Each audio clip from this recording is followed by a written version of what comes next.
let's get going here. The Arizona Cardinals are in dire need of a blue chip pass rusher.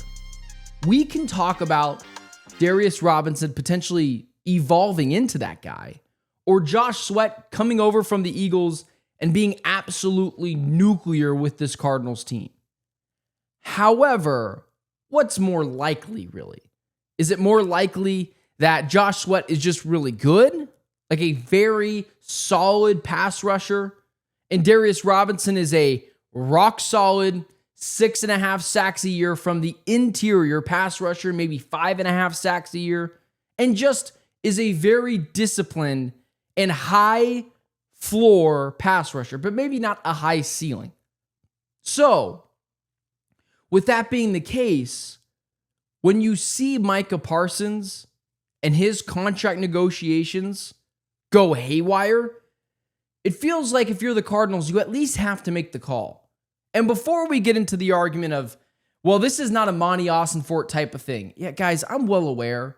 I don't mean to sound, condescending, but I also am well aware what this team has been doing over the last couple of seasons with the new regime. I covered the last regime as well. It's night and day difference. It doesn't mean everything Monti Ossenfort does is gospel, like it feels like some people take his word for being, especially a team that hasn't made the playoffs yet. In fact, they crumbled down the stretch last year. So although I can like all the things that I'm seeing in the new Cardinals regime, patience, draft picks over old veteran players, continuously keeping the same offense together, I like all that stuff. However, even Bill Belichick made mistakes. In fact, he made a lot of them.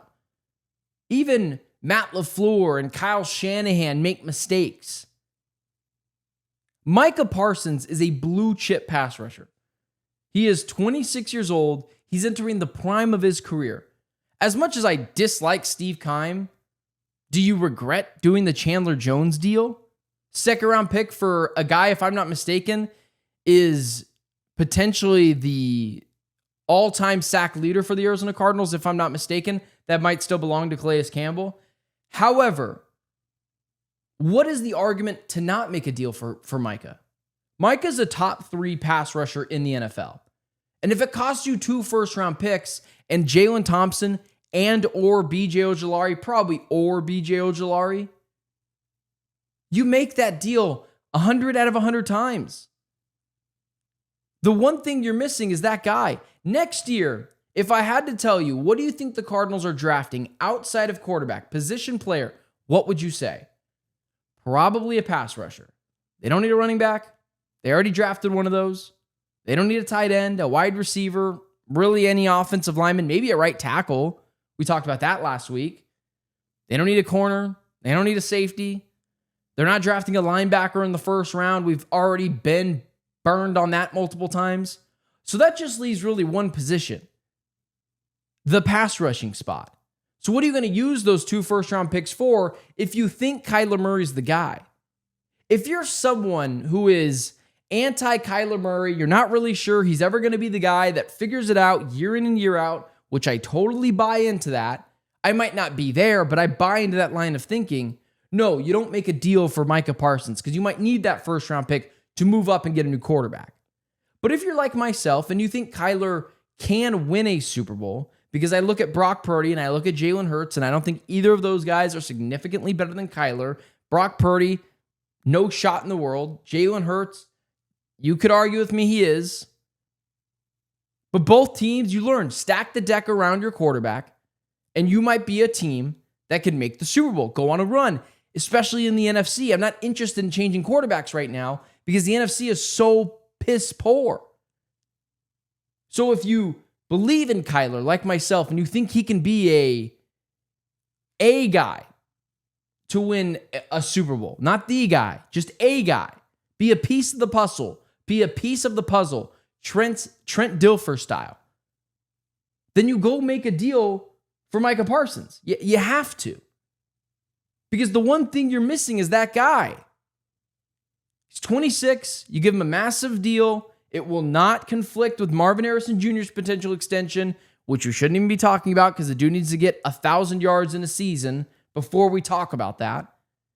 He's not going to affect anyone else. Garrett Williams? No. Maybe Garrett, but probably not. Who else? You got young players all over the field. Were you going to extend Kyler Murray again? Even if you do, that'd be further down the line. It's an extension for a reason. It wouldn't conflict with Micah Parsons' deal. And a perfect thing. Listen, I really appreciate the super chats, guys. Never expected, always appreciated. My guy, Chill Peasy in the chat. I wish there was a way to where I could put this on the screen. However, he put in here, what's our window? Could be now. Go get Micah. Yeah, abso-freaking-lutely. If I cursed on this channel, I would say abso-effing-lutely. Because what if I continue to beat the drum about? You don't actually know when the Cardinals' window is to succeed and win a Super Bowl. You like to think you do. I like to think I do. But this gradual growth is not an actual thing. Chill Peasy, my guy Ivan in the chat, makes a really good point. This might be it. You didn't think the Commanders were a conference championship team last year. You didn't think the Lions were a conference championship team the year before. And you certainly don't think the Cardinals are one now. But they absolutely could be, especially with this schedule. You could talk me into the Cardinals winning 12 games this year. Now, a lot of things have to go right. And so that brings me to my last point. And by a lot of things that got to go right, I mean, Marvin Harrison's got to be awesome. Kyler's got to be really good. Offensive line's got to hold up. Defensive line's got to be better than last year. All those things, right? And it's a lot of things. Now, some of the things don't have to happen. You can win 10 games and make the playoffs. But if we're talking about 12 plus, all those things had to come together. And that brings me to my last point. Monti Ossenfort is not a risk taker. And I talked about this in the draft. I've always been someone that can admit when they're wrong. I don't have any issues with it. Just, figure it out next time. I joked, but not so really, but also joked. It would have been insane that I'd trade every pick we had to go get Abdul Carter. And it's no surprise that at this point, I would trade 2 first-round picks to go get Micah Parsons. And the reasoning why I said that with Abdul Carter is the one thing the Cardinals needed was a blue-chip pass rusher. And I think Abdul Carter is going to be effing awesome for the next decade. And yeah, I like what the Cardinals did in this draft. And I was wrong there, right? I'd rather have what the Cardinals have now than one Abdul Carter. And again, it was a little bit tongue-in-cheek. However, the point still stands. Monti has not taken a risk in 3 years. And I don't think it's a risk to go after a guy who we know is elite, a top 5 at minimum pass rusher, a top 3 pass rusher in my eyes, and give up 2 first-round picks that you would likely use to go find your own pass rusher. Monti's got to be a guy that takes a risk once in a while. I'm not asking him every year to go Phoenix Suns scorched earth style and go get Jonathan Kuminga, go get Kevin Durant, go get Bradley Beal, bring in Jalen Green, and it's splash move, Mark Williams, splash move after splash move after splash move. That's a bad way to run a team, especially in the NFL. In the NBA, Suns kind of had to do the things they had to do because they were so hamstrung by the second apron and Kevin Durant. However, I'm not asking for that. And I don't think it's a risk-taking proposition to say, go get Micah.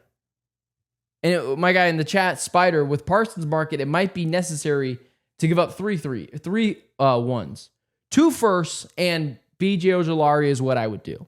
3 firsts, you're talking about giving up what the Niners gave up for Trey Lance. And that's absolutely asinine. So, again, there's a calculated risk in this. Micah is the correct risk to take.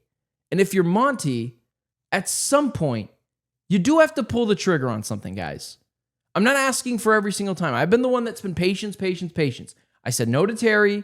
I said no to players that didn't fit the mold of the Cardinals. I was interested in Jalen Ramsey, but it would have been a 4th-round guy. It would have been a 4th-round pick. You wouldn't have given up anything for him. I would not have extended him. With Micah Parsons, it's not the case. It's a risk. I've continued to say no. With Micah, it's yes. And Monti Ossenfort has not proved that his way is anything more than that, just his way. They haven't made the playoffs yet. They haven't won a playoff game. They haven't made a playoff run. They haven't won their division. Hell, they haven't finished second in their division, if I'm not mistaken. I believe they finished third behind the Seattle Seahawks, if I'm not mistaken. I'd have to look at that again. But with that being said, now's the time to make a move. Make a splash. Get out of your comfort zone at least just a little bit. And so if you're Monty, man, I get so sick of him being the conservative, passive GM that says no to everything. Like, guys, I know, well, the Patriot way. The Patriots still traded for Randy Moss. Like, that was a risk, right? And they were the greatest team of all time, even though they lost the Super Bowl. I mean, this is what good teams do. The Eagles, right? Conservative. A.J. Brown, anyone? And those are wide receivers. Those aren't even pass rushers. What do the Texans do? Well, we're not really sure in C.J. Stroud what we have. Let's go get Danielle Hunter. Good teams take calculated risks. And Micah Parsons, yeah, does it feel like a little bit of an overpay? Okay. I overpay for things I really want all the time. Things I really need. I don't believe, my wife's car, which was somewhat amount of money, like they're all worth that much.